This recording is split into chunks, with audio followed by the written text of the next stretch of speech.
Chicken tacos should only be trusted to chicken professionals. That's where we come in. Introducing Zaxby's new chicken finger tacos. One comes with pico de gallo and creamy chipotle ranch. And the other comes with bacon, lettuce, tomato, and avocado ranch. Chicken experts since 1990. Chicken taco experts since now. Order yours today in the Zax Rewards app. Woo, saucy! Zaxby's. You're listening to the Archaeology Podcast Network. You're listening to the Archaeology Show. TAS goes behind the headlines to bring you the real stories about archaeology and the history around us. Welcome to the podcast.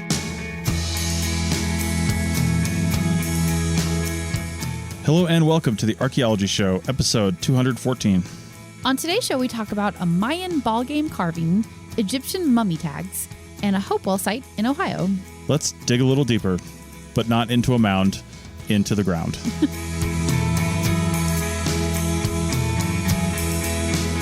Welcome to the Archaeology Show. How's it going? Good. In Arizona for the week, so it's been good. Yeah, we're back in the country. Yeah. Yep. The United States country. The United States country. Because Mexico is also a country. Also a country. Yeah, we're just kind of hanging around Arizona, been in the Grand Canyon area, doing some beautiful hiking. So, yeah, it's been great. Yeah, it's been really fun. So we are going to do some news articles today, and we're kind of all over the board with these things. Yeah, and we are. There's no real theme or anything like that. Nope, just some cool stuff that we saw in the news. Yeah. So the first one here is from Archaeology Magazine, and it's called Intact Ballgame Carving Discovered at Chichen Itza. And we've been to Chichen Itza. We sure have. Yeah, and we saw the ball court there. We did. We're going to talk about ball courts a little bit later. I want to talk about the article first, but yeah, we'll just kind of define that. Yeah. For now, though, archaeologist Lizbeth Beatriz Mendicudi Perez, that's a lot of names. It is. Found the 13-inch diameter, 85-pound stone marker. Wow, big. Yeah. And heavy. Yeah. Yeah. It's carved with images of a ball and two players surrounded by glyphic text, so the typical Mayan glyphs. Yeah. Yeah, her and her team think it could have been affixed to an arch at the entrance to the Casa Colorada architectural complex at Chichen Itza and dates to around 8900. The player on the left wears a feathered headdress and a sash with flower-shaped adornment that looks like a water lily. So pretty. Yeah, the other one's got protective gear, which I thought was interesting, and a headdress that's known in the Chichen Itza area as a snake turban. I'm like, that sounds probably like real snakes were used back then. So basically, we've got two players in uniform. Kind of. On this thing. Yes. At least in two different garments. So maybe uniforms? Yeah, I don't know if it was affixed to like an arch saying, hey, here's a ball court. I think it was a trading card. An 85-pound trading card. 85-pound trading card. Yeah. Yeah, totally. Yeah, there you go. Collect all 58. Oh my God, you heard it here first. Anyway, well, if it was a trading card, you could collect all 58, probably all hundreds, because there's ball games all over the place. Yeah. In this area, all the way down Guatemala. I mean, it's just everywhere. Yeah. The ball game itself was played on a large stone court and involved players knocking around a rubber ball using their hips. Which sounds completely ridiculous. Yeah. And it not to be mean, but it looks a little bit ridiculous too. Like when you were looking at the video of it, like you're kind of throwing your hips out to like hip check a ball. It's crazy. There's a video we'll talk about in a little bit of people playing it, but it's had a, and that's in the show notes. So if you want to watch that, there's a YouTube video in the show notes, but we'll talk about that in a second. The earliest date that these ball courts have been dated to is about 1650 BCE. And it's been around for, forever. Yeah. They call it the oldest continuously played sport in the world. Yeah. Yeah, because people have continued to play it. The game has another name. We always call it the ball game when you hear about Mayan, it, like a ball court. The Mayan ball game. Yeah. But its actual name is Ulama. Ulama. Yeah, Ulama. Okay. So it was a focal point of Mayan cities, like just about every city had one. And its style and size and just adornments were a representation of wealth and power for that city. Yeah. Kind of like how sports arenas are today, a little bit, right? Yeah, I guess. The bigger, fancier sports arenas are in the bigger, fancier cities a lot of the time. So, yeah. What we know of the history of the game comes from, I'm going to say, a document called the Hopewell Popol Vuh. I can never pronounce that thing right. Yeah. It's the oldest recounting of Mayan mythology and history, and it goes back centuries. It was actually maintained orally forever, right? Until 1550, when the Spanish Dominican friar Francisco Jimenez wrote it down in the language of Ki'ichi, I don't know how you pronounce it, and a parallel column in Spanish. Oh, so he had the translation. Yeah, so he wrote this whole thing down, learned the language, and then translated it into Spanish. There's a whole story with that document and what its history is. It basically changed hands a few times after he died, and then it actually kind of got lost to time in a collection. It wasn't lost officially, but like nobody really knew what it was and where it was. Buried in a collection. Yeah. And then somebody else pulled it out, and then it was, a couple other people found it, and then somebody back like in the last century actually translated it again into English and published it a few times, and it was published around the world, and then kind of came out, and it was this just really amazing history of that whole area. Yeah, it's like kind of like the Rosetta Stone. I mean, a little bit. The Americas, but not really, because we knew the language already. But to have it be the two languages together is very, very unique, I think. Yeah. This game, as I mentioned before, when Rachel mentioned the video, has seen a resurgence, specifically in the Mexican state of Sinaloa. And it's been branching out. Cool. In the video, you can see the guy who's kind of been the leading force behind it in the last 5-6 years. He's got this whole thing. There's a Facebook page, which I linked to here, that you can go to for the league that they've basically got around this. But there's men and women playing it. There's actually 3 different versions of the game that they play. Okay. And I don't know if that's historically accurate or not, because all the accounts I saw said that you do actually play it by hitting it only with your hips. The ball is thrown into the court, and then you hit it with your hips. You might say, well, sure, if the ball's like in the air, and people do like hip check the ball from the air. We'll talk about the ball in a second. But when it's on the ground and rolling, I mean, they literally just like throw their like hips and their waist to the ground. And a lot of times it's imagine like a yoga pose or like something like that, where you've got your hands down behind you and then your feet down in front of you with your legs bent, but your hip is kind of supported, like you're just like bringing it up. Oh, I see. Yeah, and then you're just like hip checking the ball, or sometimes you're just throwing yourself into it. Yeah, and then hitting it with your hips. That's insane. I know. You really have to rely on your team members, because you need some recovery time to just like get back up. Yeah, it's not like you can. I can't imagine that if you're trying to get the ball off the ground, you can get it very far or very high. Right. So you need somebody ready to keep it going. Here's the thing. It goes out of bounds a lot. And when it goes out of bounds, you throw it back in. Okay. So it does spend a fair amount of time in the air, because people are really good at this, and they might hit it, off their hips from an air shot, and then just kind of go back and forth a couple times in volleys, until it hits the ground, and then they're trying to score. And what are they trying to score? Is it just like a zone at the end? The scoring rules are so complicated that it takes years to learn them and master them. Yeah, even to today, they've refined a lot of the rules to make it a little simpler. Okay. But like the scoring rules back in the day were ridiculous. Okay. And it said it was not. In fact, there's like a zone I didn't really understand it. There's like a zone or some kind of time frame or something during the game where, like, if you do something wrong, you could lose all your points. But the game could actually take days. Oh, wow. Yeah. Nowadays, they cap it at a few hours, but it's crazy. Wow. Yeah. Now, these balls they were made of like liquefied latex that you can find down in the peninsula there, down in Mexico and all around that area. And naturally? Yeah. Wow. Both from like rubber trees. Oh, yeah, right, it's rubber, right. basically. Yeah. So they would put this thing together, and it involved all these folding and creating, and it really took a skilled craftsman to create this thing. And these balls could be anywhere from like a softball size up to like a soccer ball size, and weigh anywhere from a pound to like 10 pounds. That's and you're insane. hitting these with your hips. Right. Talk about bruising. I know. And they're still using those kinds of balls today in the modern game. And they said because of the amount of latex and the skill and difficulty in making them, it could cost up to $1,000 to make that ball. Wow. Yeah. So it's crazy. And, they wrap themselves in, I guess, like a sash and kind of things. And I'm willing to bet they're wearing like some padding on their hips too. I don't know if that's allowed or not, but I mean, they're hitting these things really hard. Yeah. And that is a hit. Yeah. Coming at you. Yeah. That would be bruising. Yeah, indeed. So anyway, that's pretty much it. We always say Maya ball games, but it really took place all over that peninsula, and like I said, all the way down to Guatemala. And these were all in the same time frame, and in the highlands and the lowlands, and it was just known throughout the land.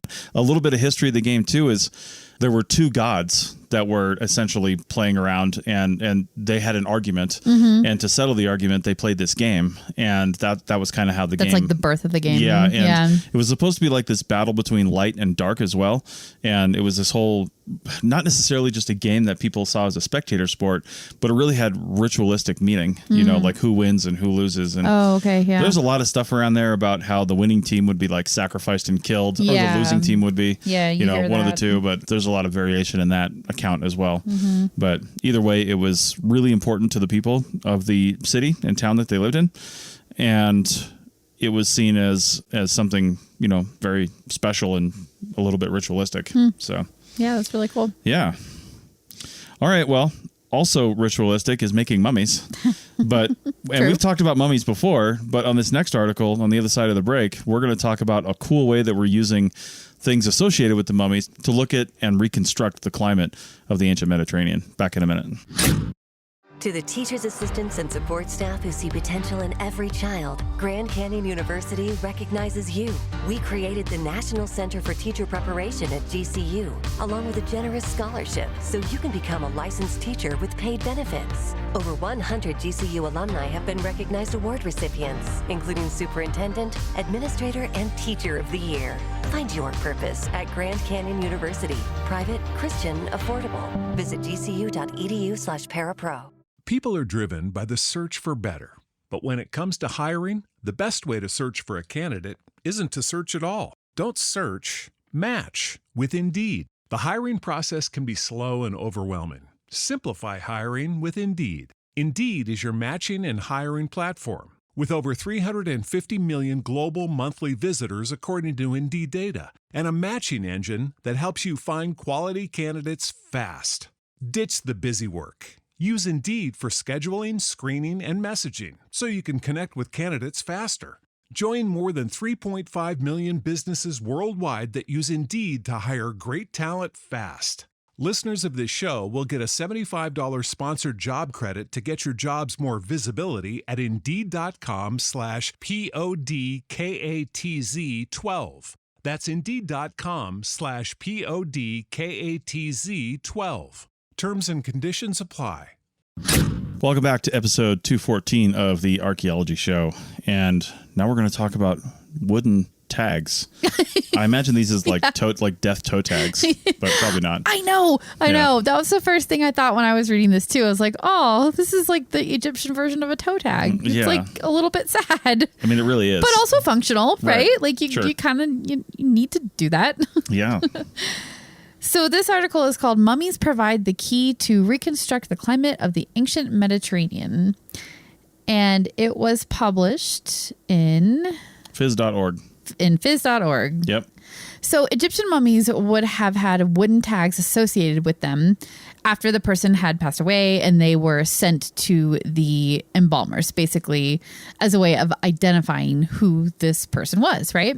Yeah, because it wasn't just pharaohs and important people that were made into mummies and embalmed. It was just their practice of burial. Right. Like a lot of people were. Anybody could have been. And once the person is, all wrapped up in bandages and the embalming process has happened or whatever, then you don't want the embalmer to mix up who goes to who and like which body is which and stuff like that. So it kind of is a dual purpose, like identify who it is when you send it to the embalmer. And then after they've been all wrapped up and it's just a mummy that you can't identify anymore, it also is an identifying marker. So that's what they were used for.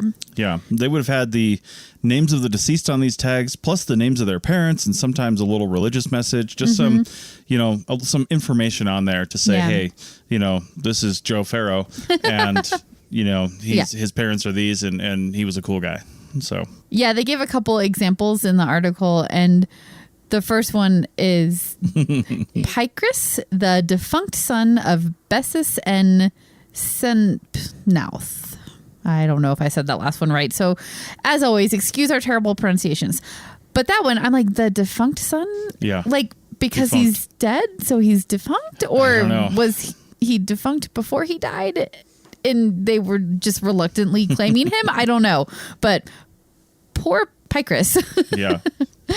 Picrus. Yeah. Another was, let's see, Sempetesi, daughter of Penahib. Yeah. So again, just they could be very descriptive. simple. Yeah. Yeah. Yep. So these Egyptian names, man. I know they're tough to pronounce.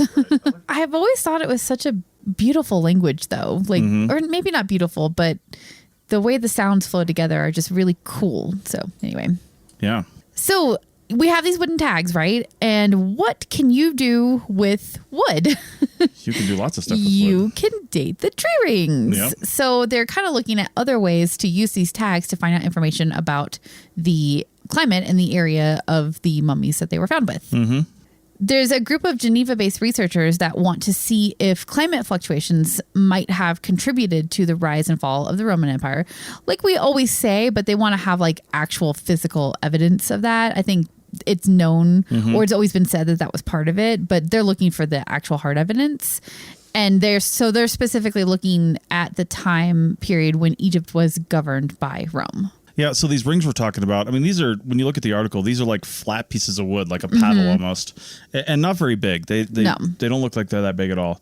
Maybe a few inches long and a few inches wide and thin. Yeah. So, I mean, it's like a wooden tag that you would imagine, it's right? exactly like a paper tag, but out of wood instead of paper. But like any piece of wood, including maybe even a table or something that's sitting in your home, you can see the grain in the wood, they call it, you know, and you say, oh, look how beautiful that is. Those are the rings that were created when the tree was made. Right. When the tree was growing, I guess. And so you can see those rings and the thicknesses of those rings, even on polished cut pieces of wood. Yeah, you know? still see those concentric lines which represent the rings. Right. Now, when we do this tree ring dating, this is called dendrochronology. And why it's not called arborchronology, I couldn't tell you, but it's called dendrochronology. I don't know. I can't remember why it's called that. Yeah. But either way, chronology, obviously dating, time, things like that. Now, they can't date them directly, but when they look at the thickness of the rings compared with the thickness of the rings around them, it can indicate good and bad years from just that analysis. For example, good years are indicated by broad rings or wider rings, indicating that the tree grew more during that year. Yep. And skinnier rings can be evidence of years of drought. Right. You know, because they're, you know, they didn't grow as much. Constricted. Yeah. Now, with dendrochronology, you can't just look at these and say, oh, well, this represents, you know, 1292. You just don't know that, right? So you have to have something else to align your dendrochronological time frame, right? So one of the ways they could do that is radiocarbon dating, but they're trying to resist that because they'd have to cut pieces away from it, and they don't want to do that to any of these. So they're trying to figure out other ways to do it, and that could be something along the lines of identifying somebody on one of these tablets or one of these things, and really using some other resource where they're mentioned somewhere else with an actual date, and then they can start aligning these. But you know, like what they're doing right now is that they're taking all these individual samples that they have, and they want to kind of just get the spread, right? Yeah. So they want different tree species, because different tree species have different responses to different climate things, you know. And then you're always going to have outliers where there's individuals that just had a different response to something for some reason, or maybe they had an individual stress that happened to that tree specifically. So basically they just want to like create a bigger picture. And they need a big sample to do that. And, you know, fortunately, there's thousands of these tags in museums all across the world, basically. Yeah, there's lots of them. Yeah. One of the researchers, Francois Blondel, has analyzed a group of about 300 of these tags. Yeah. And what he's trying to do is, again, identify where the tree ring sequences overlap with one another. So if he sees it's almost like a barcode. Yeah. You know, he's looking at these things and saying, where does this plank match up with this plank? Yeah. You know, so then I can say all these are together. Yeah. You know? And in my head, he's got like a pile of them like laid out in front of him, and he's going and like moving around. But it's actually not quite like that. They can take these images of them and then use the images to line them up, probably using computer programs and stuff too, to like sort of analyze the rings and then figure out this sequence and the overlapping and see which match which, and start to create this climate picture. Yeah. And they have an outline basically that starts with like, you know, a few good years here, and then they have a succession of droughts. And like you said, there's no years assigned to these yet. Yeah. So that's going to be the next step, is to figure that out.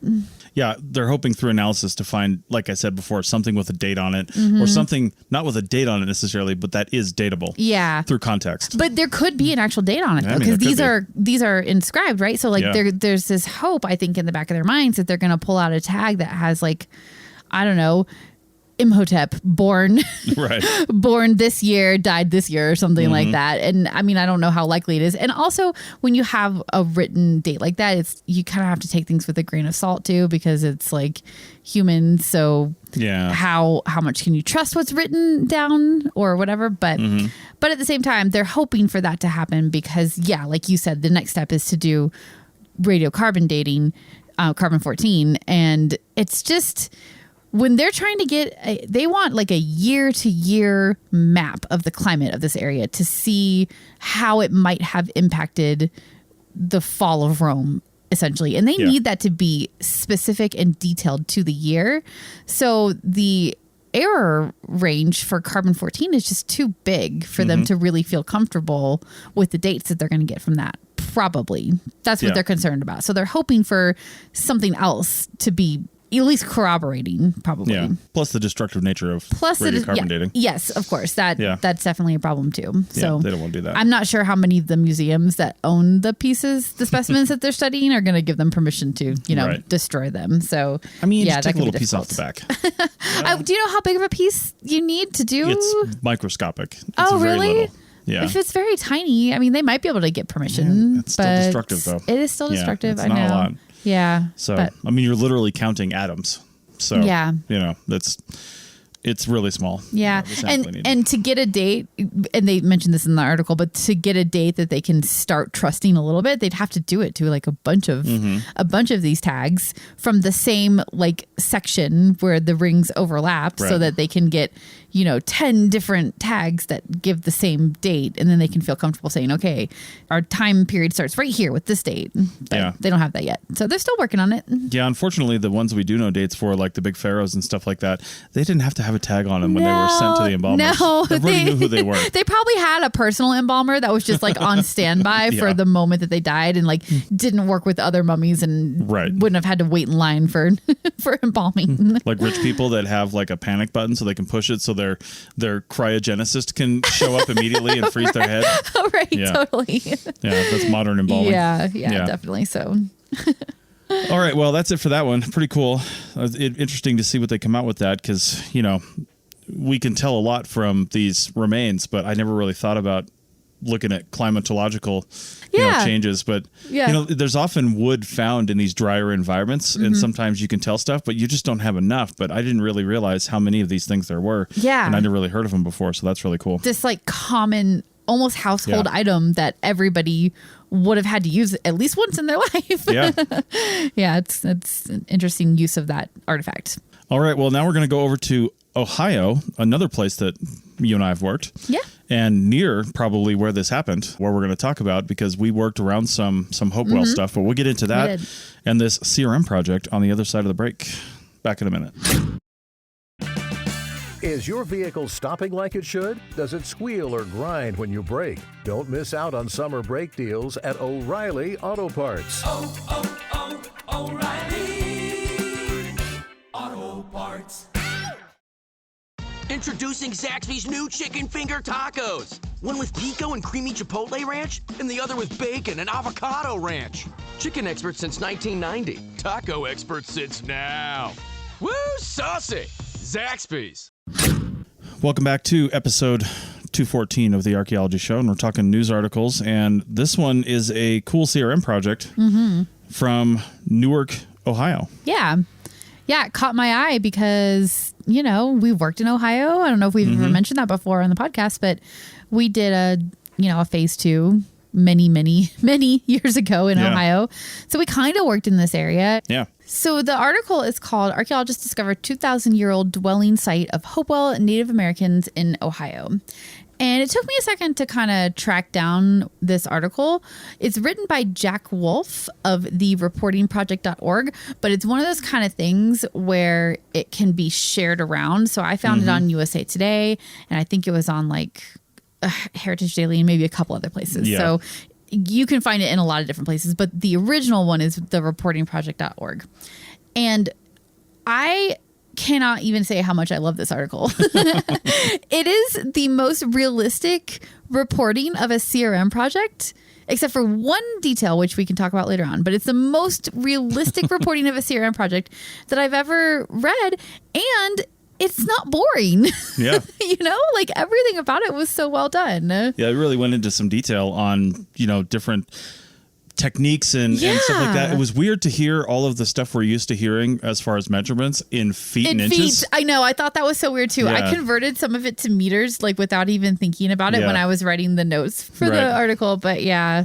Anyway, this all happened because of a bridge, basically a 190-year-old bridge in Newark, Ohio, that was abruptly and unexpectedly closed a few months ago because it was deemed unsafe. Yeah.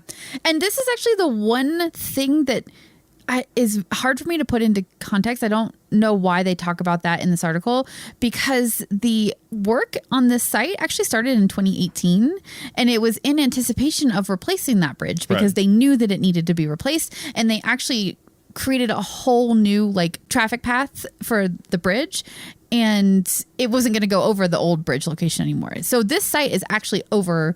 And you can see it on the map if you kind of, they don't actually call it out in the map in the article. You have to kind of like look at their pictures and look at where they say it's supposed to be. And then you can kind of see where it's supposed to be, like right near the roundabout that they're putting in it's right in there. But the closure of the bridge has nothing to do with that. It just, they happen to happen in conjunction with each other, I guess. So yeah. And the reason they started working on this a few years ago, I mean, these construction projects, especially municipal ones, I mean, they take forever to get planning underdone. They do, yeah. So in order for them to even put together an environmental study to get permission to even create a new bridge, they had to do archaeology. Yeah. It's just one of the things that has to be done. Yeah, I mean, it's National Historic Preservation Act. Like it's just required that they do this. So they've been working on it for a couple of years now, but they are wrapping up excavations. It sounds like excavations are done and they're in the analysis and writing and reporting portion of it. So, but it is good timing because they had to close that other bridge because it was just to the point of being unsafe. I guess there's a lot more traffic going over it now, these huge trucks. So they're putting a temporary bridge over the top of it so that they can keep using it until the new bridge is ready. But yeah, that's where they're at with that. And the CRM company doing the work is Lahan and Associates out of Columbus. And they're working in Newark, Ohio, which is where this is going on. Yeah, and this is all north of where we worked. We worked it wasn't out of Cincinnati, but it was just to the east of Cincinnati. Yeah. And Columbus is more up and to the right of Cincinnati. Yeah, exactly. Northeast. Yeah. So more in the middle of the state. Yeah. But the Ohio Mound Builders, right? I've got a book called The Ohio Mound Builders. I bought when we worked in Ohio, and just the mounds that are there. It's not just Ohio, but it's largely Ohio. Yeah. It obviously it goes into the surrounding areas, but these earthen mounds and these earthen earthworks, like the Newark earthworks, which are right near here, were again part of the Hopewell culture, and they are some of the largest earthworks in the world. Yeah, they're huge and extensive for sure. It's amazing, and it's just right now they just kind of look like, some of them have shapes to them, like there's Serpent Mound, down in Ohio, and some other famous ones, and sometimes they have these intricate shapes, sometimes they don't, sometimes they're just mounds, and but they're grown over with grass and vegetation and all that stuff, and could be hard to see in certain circumstances. But because there's been such extensive farming and plowing and just living here for the last 300 or 400 years by modern European descendants, the Native Americans really didn't do any of that. I don't know, they wouldn't have intentionally destroyed any of this stuff or even known what it was for. Right. But they had no reason to do that because they didn't really practice agriculture in that way. Yeah. So when agriculture came to the New World, they started destroying mounds pretty heavily. Yeah, they did. Yeah. I mean, they saw them as a problem, right? Like this mound in the middle of their field, and they needed to plant. That's why you'll sometimes see like planted fields and then this big mound up out of the middle of it, because back in the day they just wanted them out of their way, or they worked around them. Yeah, they went through all the phases of archaeology on this too. So during the initial testing, they dug test pits and what we call delineating the positive ones to narrow in on the site. Yeah. And delineation, sometimes it depends on where you work and how you do it, but sometimes we call it like a cruciform delineation, where we call them shovel test a lot. Some people call them shovel pits or shovel test pits, whatever you want to call it. But you're basically digging on a big grid, and if you find a positive one, you basically cut the distance between the positive one and your next negative one in all four directions, and then if one of those is positive, then you cut the distance again. You don't go in, you don't keep cutting the distance. You just do it maybe once or twice until you really nail down, okay, there's something here. Yeah. And on the next phase, that's one of your areas of focus. Yeah, you're trying to find the edges of whatever the concentration of artifacts is that you found, or if you get real lucky. I'm not sure lucky is the right word actually, but if you get lucky and find a feature, hopefully you don't go through the middle of it and completely destroy it, because it could be hard to see in a shovel test. It would be hard to see in a shovel test, but But this article, I swear they did such a good job of it. They talked about how they were at, I think, 50-foot intervals. I'm not sure what that would be in meters. Right. Yeah. And then they dropped it to 25 when they were trying to narrow in on the site Probably concentration and the edges, something like that. Yeah. So really, really neat. So anyway, they got to the point where they found the primary site that was significant that they needed to do excavation work on. And it's located in the front yard of a house that is going away, obviously, at the intersection of Reddington Road and Thornwood Drive. And that's just west of the old bridge. And in the article that we linked to, if you look at the map, you can find Reddington Road and you can find Thornwood Drive. It's more of a curve right now. It's not really an intersection, but that you can kind of see on the map. There's like a White House there. There's two White House buildings, I think, and it's like right in that area. And you can see it on the aerial, even though it's not really like pointed out. But it's actually, is it shocking to you how much information they're releasing about this? Not really, because this should all be public information. It should be for sure. Yeah. But CRM companies are often so secretive. Well, and I was because they have to be, because they have contracts and non-disclosures and blah, blah, blah, blah, blah. I know they have to be, but that's more for private projects. For these public works projects, I guess that's what it is. This has been in the planning phase. Yeah. They would have had to have released the, not necessarily the details of the report, but the fact that stuff was found and the mitigation is going to cost this much. It's got to be voted on. Yeah. The plans go right through a couple of houses. They had to buy those. Yeah. That takes They've got time. like X's on them and on the aerial image. So that's under eminent domain. It's the greater good is going to be served by having this new bridge and this road realignment. Yeah. Therefore, your house is going to be sacrificed. Yeah, totally. So, but they have to offer you fair market value for the property. Of course, you can't gouge them. Yeah, but they have to offer you that kind of money. Yeah, but then they got to deal with the house itself too, which could be, depending on how old it is, it might have some asbestos, lead paint. Yeah, who knows, right? So there's all kinds of things that have to be taken into account. Yeah, for sure. But one of the studies that they did to help find things, and archaeologists like to not dig in the ground if they don't have to, because it's expensive, it's destructive, and it's just like takes a long time. So if we can use some subsurface non-destructive archaeology, a lot of that is getting better and better and better through time. It's great. No, like not quite no longer the days of empty test units, but like I've dug a lot of empty test units. I know in my archaeology days, and boy, they just like break your soul a little bit. So now, all subsurface techniques fall under the heading of geophysical survey. And in fact, I took a really cool class with a really cool name in grad school called shallow geophysics, because you can get deep geophysics, which they use with mining. In fact, we used to do monitoring where they had these big trucks that would come out and then they would pound on the ground with one truck, and then hundreds and hundreds of feet away, there were other monitoring and sensing equipment, and they would drop these things in all these directions, and the reflections back from these poundings, they would be a mile under the earth, and they could tell what was down there and basically map all the minerals. That is so cool. That's deep geophysics. Yeah, but, which you don't need to use with human deposits. Well, some people would say that our history goes back way farther and we should be digging deeper, but that's a whole other argument. We're not talking about those people, so go on. Anyway, the geophysical survey they employed here was using a magnetic gradiometer, and we typically call this magnetometry. And essentially, the Earth has a magnetic field. We know that. When that magnetic field hits certain types of minerals and metal objects and high density objects, it alters the magnetic field in a way that can be sensed by a magnetic gradiometer, right? And gradiometer is just a measuring tool, right? So it's measuring fluctuations in the Earth's magnetic field, and it's very sensitive, very slight fluctuations, and it's just, really detailed work. Yeah.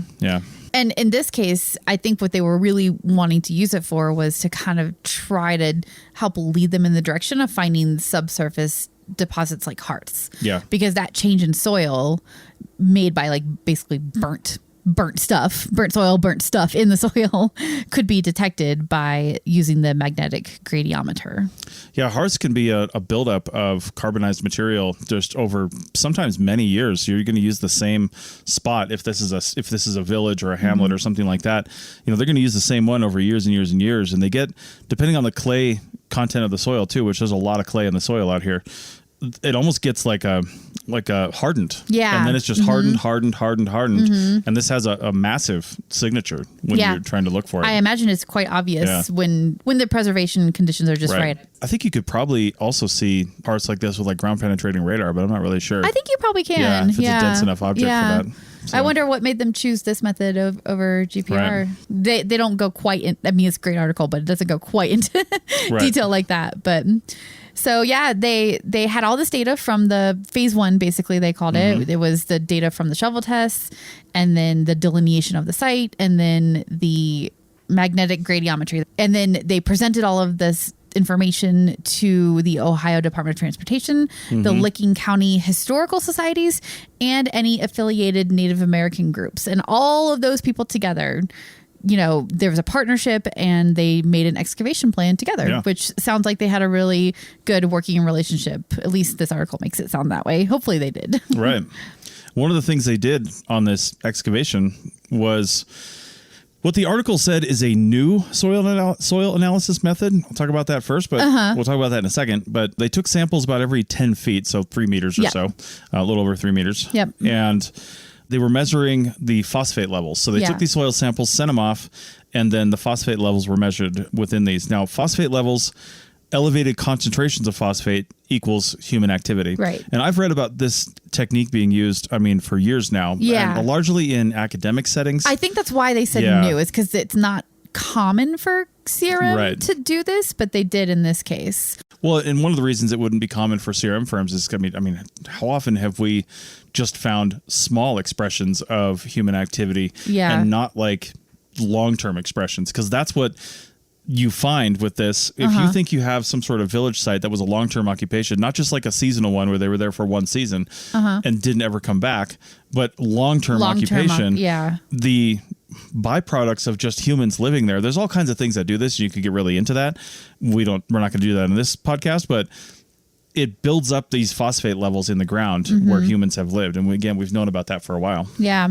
Okay, cool. I wasn't really sure what exactly or why the phosphate levels would indicate human activity, but it sounds like it's just the stuff that people do causes the elevated levels. Yeah, so. I mean, it has to do with the hards, the high concentration of animal bones that are eaten and processed, and all those sorts of materials there, and sometimes even burying your dead there. Just all these things contribute all to of it together. This whole thing. So. Yeah, well, it's good that the results were conclusive that they had human activity, because they were ready to move on to excavation from that point. Yep. They excavated 24 1x1 meter test units, which I'm pretty sure they said 3 foot by 3 foot in the article, but like you can see it's textbook excavation in the images in the article. So they were definitely doing 1x1 meter units. And those units yielded pottery, oven fragments, and stone tools, including the kind of most coveted one, I guess, is the bladelet cores. Yeah, bladelet cores are just core. Well, cores essentially are the middle part of, say, a nodule of stone. And, flint knapping is the practice of taking flakes off of cores, basically. Or just source material if it's already ready to go, and then shaping that into something you're going to use, whether it's something to scrape hides, or an actual arrowhead or something like that, or spear tip, or dart point, something like that. We call them projectile points because you don't know what kind of projectile it is. Right. Well, you usually do by its size, but to encompass the whole realm of those things, we call them projectile points. Yeah. Yeah, but the bladelets are the smaller blades that just come off these, and bladelet cores are really cool because it looks like a cylinder essentially. Yeah. Because you've got the end of the core has been prepared, and then the bottom of the core has been prepared, and then you're basically using, pressure and hammering to take off these blades off the side all the way around it. Yeah, these like long skinny things that look just like blades, just like what they call them. Yeah, it's really cool. Yeah, it's super neat. Yep. And the Hopewell culture in this area is known for using the small flint bladelets from a bladelet core, and the source material is mined from the Flint Ridge quarries, which are east of Newark. And flint is chert, right? Yeah, it's basically a kind of chert. Yeah. Yeah, they found 23 unique features, including post hole stains, which indicates the presence of structures. And post hole stains are just a really common thing in this area that help identify that people were here for a longer period of time. Because it's literally like you dig a hole for a post. Yeah. And we could see this in, modern ranches where there's fence posts. Yeah, where their old wooden posts were replaced by metal posts or something like that. Where that old wooden post was, I mean, a lot of times they don't get to this point, but if the post sits there for long enough and eventually just like degrades into nothing, it leaves a mark on the soil. Yeah. It looks like dirt. It does. And just a darker dirt. Yeah. But it's essentially a post hole. Yeah. It's like the concentration of vegetation, which is basically what, a tree is, leaves a really dark, like perfectly circular in a lot of cases, sometimes hole. Yeah. And we don't actually call them post holes when we find them because it's not a hole. Yeah. It's a post mold. Yes. It's a mold of the post. Yeah. It's almost a cast of the post. Yeah, definitely. So it's kind of like how fossilization works. The bone's not there anymore, but there's a rock in its place that looks exactly like the bone. Yeah, exactly. It's exactly like that. Yeah. Yeah. So another type of feature that they found pretty commonly was the hearth, like we said. And what I thought was really cool about these is that some of them had associated earthen ovens. And they would create these ovens by digging a hole, lining it with stones, and then you build a fire inside of it, basically, to sort of amplify that heat. Yeah. So I thought that was one of the cooler things I'd heard of. Yeah, that's pretty neat. Yeah. I just want to know how somebody figured that out. They're like, they have like, there's rocks in their fire pit and fire cracked rock, right? Yeah. Well, and then they went and touched the rock. They're like, damn, that's hot. Oh, how they originally fit. Yeah. Yeah. Maybe we can use this. Yeah. Yeah. Let's put a whole bunch of them in there. Yeah. It'll just stay hot. Yeah. Yep. So, yeah. I'd never actually heard of this before, but they said the settlements in this area in the article are often referred to as hamlets. Maybe that's a local thing, but hamlet isn't like one of the common societal levels. It's just what they happen to call the Hopewell small villages. Small villages, yeah. I hadn't heard that before. In this country, you hear about it in like Europe. I think like hamlet is a pretty common term for a small village. But yeah, that's what they're calling it. And it's really important to have this site and to excavate sites like this. I know it's not as like sexy as a mound site, but this is like how the everyday life of a Hopewell person would have been, you know, making stone ovens and cooking whatever they cooked and building structures with posts. These sites are so important, and when you start thinking about what you can learn about the life of a villager, it's really cool too. It's kind of similar to our last article where you're looking at a whole bunch of examples of something and you're trying to overlap where they intersect. So you find all these little hamlets, so to speak, and you intersect where these things have similarities, where they have differences, and you could even start to look at like regional differences. Like the Hopewell in this area did things a little bit different than the Hopewell in this area. Yeah. And with enough examples of this, you can start figuring that out. Yeah. You just can all of a sudden fill in this picture of who these people were and what they did, but you can't do it with just one. You need all of them, like you said. Yeah. So, yeah. There weren't any specific dates mentioned in the article, but I'm sure there are. I'm sure there will be. Yeah. I mean, with that many hearths, I'm easily going to be able to do carbon 14. Well, and they found tools and all kinds of stuff. So but the Hopewell culture generally dates to about 100 BCE to 500 CE, so about a 600-year span. Yeah. And again, they didn't really like go anywhere. It's just that's where the cultural definition of what became the Hopewell changed enough to where we could recognize it as something different around 100 BCE and then changed into something else around 500 CE. Yeah, exactly. I'm sure there's still technically descendants in the native tribes today. So, but we as scientists have to put labels on things just to make it easier to quantify what we're looking at. So that's the age range for Hopewell right now. Yeah, they're, as you said, done with excavation and doing analysis, which could take months, but we'll likely get some dates and some more information later. I'm pretty sure I've heard of Andy Sewell before too, the archaeologist in charge of this. Oh, I forgot to mention him earlier, but yeah. And if Andy's listening to this, or anybody that happens to work in Ohio that knows him, maybe you can come on and mention some other stuff about what was found and some of their techniques and maybe some stuff that wasn't published in the article. Yeah, because this article is super well written about like the methods and what they did and why they were doing it.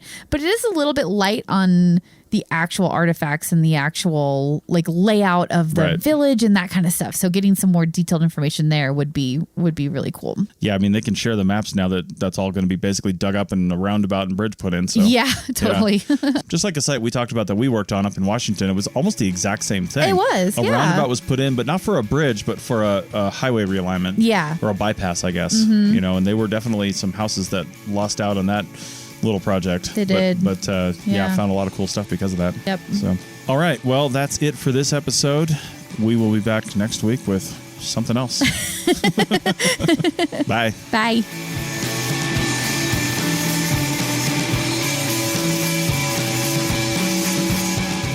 Thanks for listening to The Archaeology Show. Feel free to comment and view the show notes on the website at www.arcpodnet.com. Find us on Facebook, Instagram, and Twitter at ArcPodNet. Music for this show is called I Wish You Would Look from the band Sea Hero. Again, thanks for listening and have an awesome day.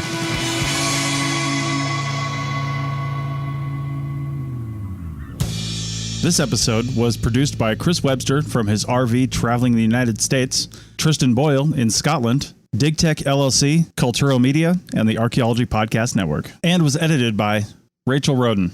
This has been a presentation of the Archaeology Podcast Network. Visit us on the web for show notes and other podcasts at www.arcpodnet.com. Contact us at chris@archaeologypodcastnetwork.com. Chicken tacos should only be trusted to chicken professionals. That's where we come in. Introducing Zaxby's new chicken finger tacos. One comes with pico de gallo and creamy chipotle ranch. And the other comes with bacon, lettuce, tomato, and avocado ranch. Chicken experts since 1990. Chicken taco experts since now. Order yours today in the Zax Rewards app. Woo, saucy! Zaxby's. Introducing Zaxby's new chicken finger tacos. One with pico and creamy chipotle ranch, and the other with bacon and avocado ranch. Chicken experts since 1990. Taco experts since now. Woo, saucy! Zaxby's. .com.